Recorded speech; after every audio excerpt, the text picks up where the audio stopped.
Ang problem natin is the quantity x minus 4y minus 3 dx minus x minus the quantity x minus 6y minus 5 dy is equal to 0. So, first step natin is equate the two lines to 0 to find hk, which are the points they intersect. So, x minus 4y minus 3 is equal to 0.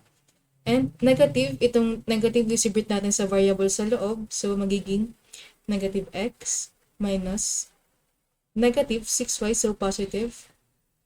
Negative times negative, positive 5 na rin to. So, equals 0. So, x minus x is just 0. So, maka-cancel. And negative 4y plus 6y is 2y. 5 minus 3 is 2. Is equal to 0. So, lipat natin tong 2 sa left side. So, magiging 2y is equal to negative 2.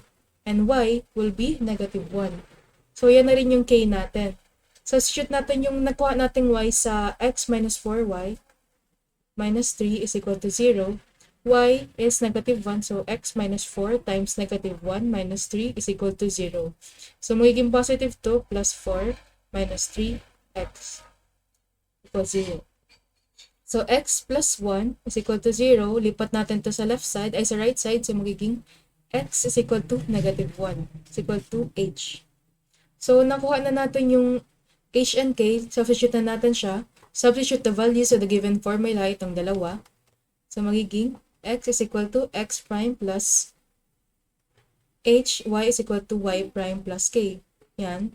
So, magiging x is equal to, sulat na natin sa gilid, x is equal to x prime minus 1 kasi negative, and y is equal to y prime minus 1 kasi negative rin siya.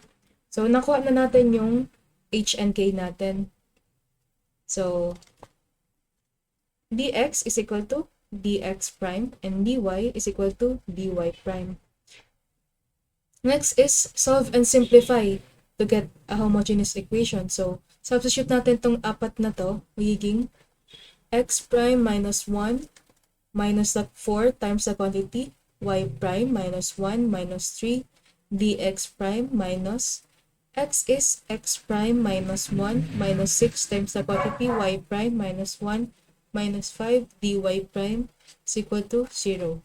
So, simplify natin to. So, magiging x prime minus 1 minus 4y prime plus 1 minus 3 dx prime minus the quantity x prime minus 1 minus 6y prime plus 6 minus 5 dy prime is equal to 0. So, ngayon, combine natin yung mga, ang tawag dyan?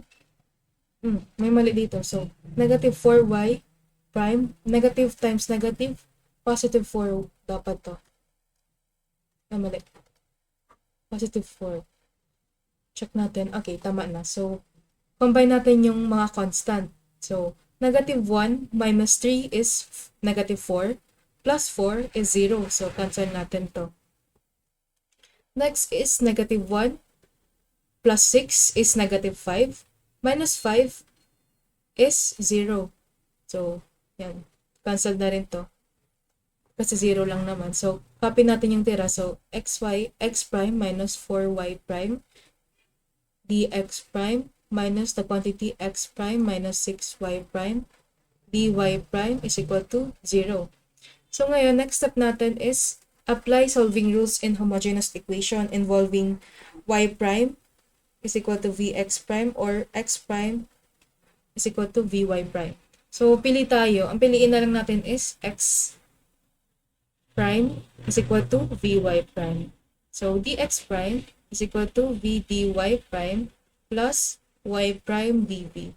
So, substitute natin, magiging x prime is vy prime minus 4 y prime dx is v dy prime plus y prime dv minus x prime is vy prime minus 6y prime dy is dy is equal to 0. So, ngayon is may common sa kanila na y. Ito. So, magiging na lang siyang v minus 4. Kasi ilalabas natin to and divide both sides by y prime. So, v minus 4 v dy i-distribute na natin yung v dy at y dv. So, naging plus v minus 4 y prime dv minus vy, ay wala na yung y kasi cancelled na. So, v minus 6 dy prime is equal to 0. So, yan. Combine natin to, itong may mga dy prime. Itong dalawa. So, magiging siyang v times v, itong v na to, v times v is v squared minus 4v minus v, negative times negative, positive 6 dy prime plus v minus 4 y prime dv is equal to 0.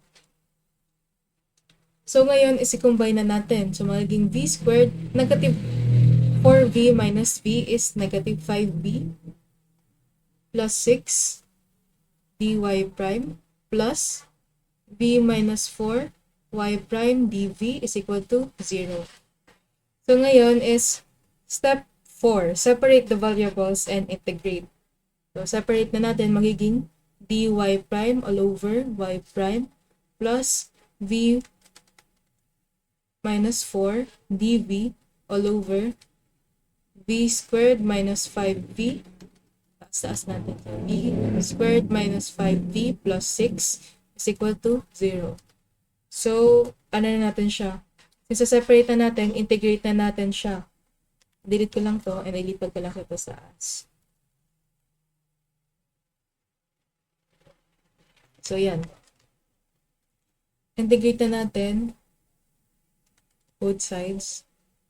So, magiging ln y prime plus ito, integrate natin. So, magiging pwede natin itong partial fraction. So, isulat muna natin siya as a fraction. So, v minus 4 all over v squared minus 5v plus 6. So, yan. Isipin natin yung dalawang factors na pwedeng natin sa v squared minus 5v plus 6. So, ang factors niyan is v minus 3 plus v minus 2. Kasi, negative 3 times negative 2 is 6.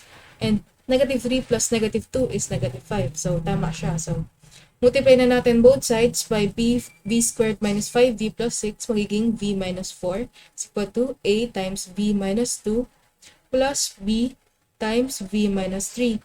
So, ngayon, distribute natin, magiging v minus 4 is equal to av minus 2a plus bv minus 3b.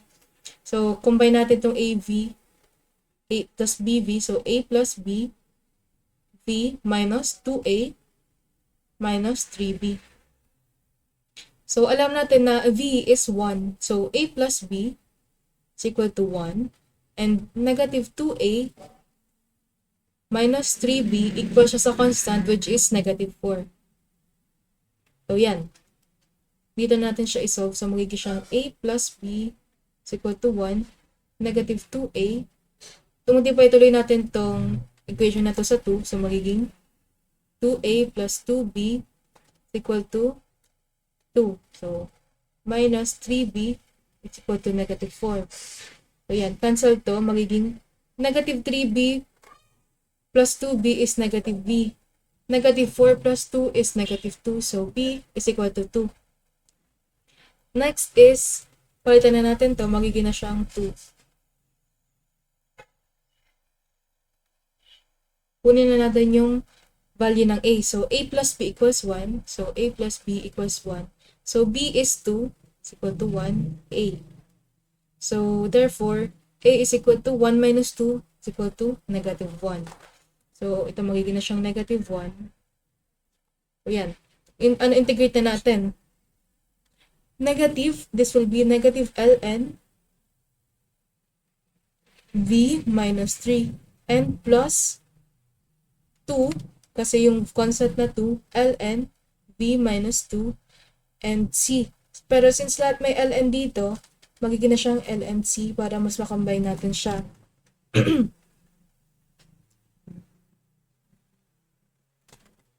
So, yan.